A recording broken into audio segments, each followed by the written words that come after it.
தீபாவளிக்காக பொட்டி படிக்கலாம் கட்டிக்கிட்டு ஊரே திரண்டி அவங்க சொந்த ஊரில் போய் ஜாலியாக செலிப்ரேட் பண்ணிக்கிட்டு இருக்காங்க. 1 hour ட்ராவல் பண்ண இடத்தெல்லாம் கூட நான் இப்போ 10 or 15 மினிட்ஸில் போயிட்டுருக்கேன். இப்படி ஊரே வெறிச்சோடி கிடந்தாலும் நான் மட்டும் எங்கே போயிருக்கேன்னு தெரியுமா? ஆஃபீஸ்க்கு. தீபாவளிக்காக எல்லாருக்கும் ஒர்க் ஃப்ரம் ஹோம் லீவெல்லாம் கொடுத்து என் டீம் குலுக்கல் முறையில் தேர்ந்தெடுத்து 4 பேர் மட்டும் ஆஃபீஸ்க்கு வரணும்னு சொல்லியிருந்தாங்க. அந்த அதிர்ஷ்டசாலியில் நானும் ஒருவள்.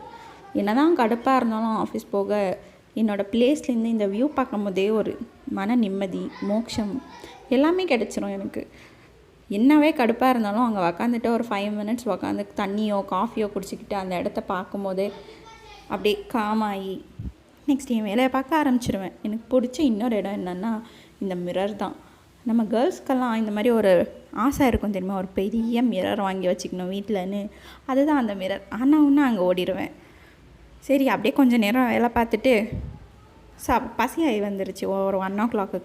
சரி வெளியே போய் சாப்பிடுவோம்னு சொல்லி கிளம்பிட்டேன். மழை வந்தாலும் புயல் வந்தாலும் என்னை யாரும் தடுத்து நிறுத்த முடியாது. ஒரு கொடையை எடுத்துக்கிட்டு அப்படியே வர மழையெல்லாம் ரசிச்சுக்கிட்டு கிளம்புன இடம் ஒரு நல்ல இடம்தான். சூடான பஜ்ஜி இல்லைன்னா காஃபி இந்த மாதிரி எதுனா சாப்பிட்ணுன்னு தோணுச்சு. ஆனால் லன்ச் டைம் ஆனதுனால சுட சுட பிரியாணி, கபாப் அப்படி சாப்பிட்லான்னு சொல்லி கடைக்கு போயிட்டேன். ஹைதராபாத் பிரியாணி, ஆம்பூர் பிரியாணியெல்லாம் வாங்கி வச்சு ஃப்ரெண்ட்ஸுங்க கூட சாப்பிட்டுட்டு வந்து கொஞ்சம் நேரம் வேலை பார்த்துட்டு மறுபடியும் ஆள் இல்லாத காரணத்தால் சீக்கிரமாகவே கிளம்பி விட்டேன்.